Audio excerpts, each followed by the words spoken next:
everyone, welcome back to my channel.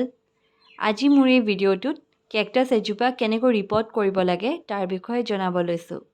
কেকটাছজোপা এই পটটোতে লাগি থকা 2 বছৰতকৈ বেছি হ'ল বুলি ক'ব পাৰি।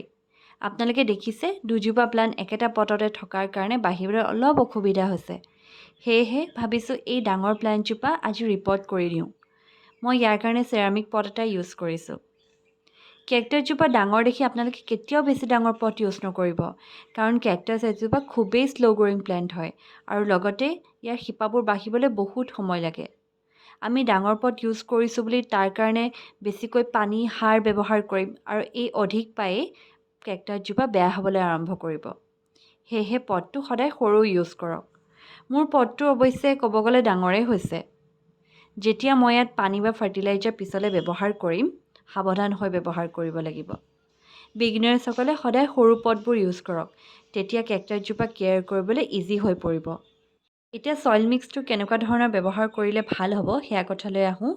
মই যিহেতু ছইললেছ বনাইছোঁ, সেয়েহে ইয়াত ব্যৱহাৰ কৰিছোঁ 20% কোকোপিট, 50% চেণ্ড বা বালি, 15% বাৰ্মি কম্পোষ্ট, 5% বোন মিল, 5% নিমখালি পাউডাৰ আৰু 5% ফাঞ্জিচাইড পাউডাৰ। ইয়াতে লগতে অলপ সৰু সৰু শিলগুটি লৈ লৈছোঁ, যাতে মাটিটো খুব পৰাছ হয় আৰু পানী দিয়াৰ লগে লগে পটটোত ড্ৰেইনেজ হ'লে পানীবোৰ ওলাই যাব পাৰে।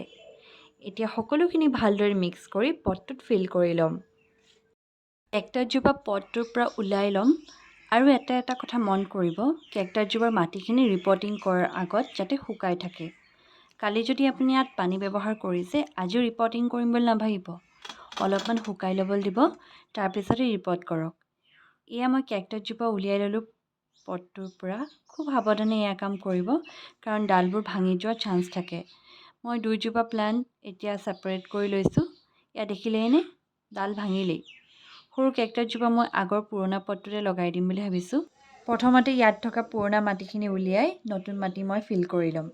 পাৰিলে আপোনালোকে ৰুটে গ্ল'ভছবোৰ পিন্ধি ল'ব, কাৰণ ইয়াত থকা কাঁইটবোৰে পিন্ধিব পাৰে। মোৰ এইজোপা কেকটাছ ইমান কাঁইট নথকাৰ বাবে বাৰু সুদা হাতেই মই ৰুব পাৰিছোঁ। এতিয়া ডাঙৰজোপা লগাবলৈ ফিল কৰি থোৱা নতুন পটটো লৈ লৈছোঁ।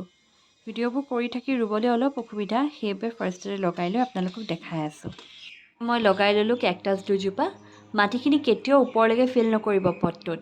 সদায় 1 ইঞ্চমান খালীকৈ ৰাখি দিব, কাৰণ পাছলৈ ফাৰ্টিলাইজাৰ দিবলৈ সুবিধা হ'ব। তেনেকৈ মই আগৰ পটটোতো সৰু কেকটাছজোপা লগাই ল'লোঁ। ইয়াতো একেধৰণে ওপৰত অলপমান খালী জেগা ৰাখি দিছোঁ। কেকটাছবোৰ সদায় ৰাতিপুৱা 2-3 ঘণ্টা ৰ'দ পোৱাকৈ ৰাখক আৰু দিনৰ বাকী সময়খিনি ধুনীয়া যাতে পোহৰ আহি থাকে তেনেকুৱা এটা ঠাইত ৰাখিব পাৰে। যদি ইনডোৰ ৰাখিম বুলি ভাবিছে, তেতিয়াহ'লে খিৰিকীৰ কাষত বা দৰ্জাৰ কাষত ৰাখিব পাৰে। তেতিয়া ধুনীয়া পোহৰ আহি থাকিব আৰু এয়াৰটো চাৰ্কুলেট হৈ থাকিব পাৰিব আৰু আপোনালোকৰ প্লান্টজোপা ধুনীয়াকৈ গ্ৰ'থ হ'ব। যেতিয়া ৰুইছিলোঁ প্লান্ট দুজোপা, লেতেৰা হৈ গৈছে মাটি লাগি, সেইবাবে মই এডাল বেয়া পেইণ্টিং ব্ৰাছ লৈ লেতেৰা হোৱা ঠাইখিনি লাহে লাহে চাফা কৰি দিছোঁ। আকৌ এটা ডাল ভাঙিলে দেখিছেনে? এই ডালবিলাক কিন্তু পেলাই নিদিব। ভালদৰে এতিয়া চাফা কৰি দিছোঁ দুইজোপা প্লান্ট, লগতে পটটোত লাগি থকা মাটিবোৰো ভালকৈ চাফা কৰি দিছোঁ।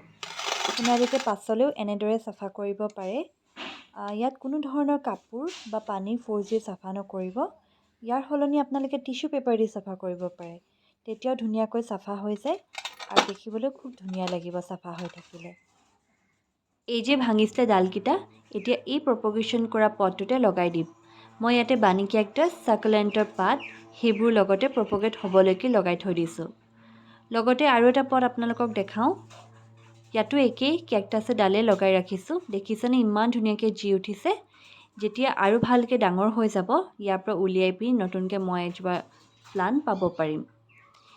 এই পটটোত বালি আৰু অলপমান মাটি দিয়ে এই ডালকেইটা লগাই ৰাখিছিলোঁ। বগা বগা শিল যে মই ব্যৱহাৰ কৰিছিলোঁ, সেয়া অলপ বাচি গৈছিলে। তাকে ভাবিলোঁ এনেদৰে ডেক'ৰেশ্যন কৰি দিওঁ। আপোনালোকে দোকানত পোৱা পেবলছবোৰ আনিও এনেদৰে ডেক'ৰেট কৰি ৰাখিব পাৰে, খুব ধুনীয়া লাগিব। ইয়াতে আৰু এটা কথা মই কৈ দিওঁ, প্লেণ্টজোপা লগোৱাৰ পিছত কিন্তু পানী দিয়া নাই দেই। 2-3 দিন যোৱাৰ পাছতহে ইয়াত পানী ব্যৱহাৰ কৰিম।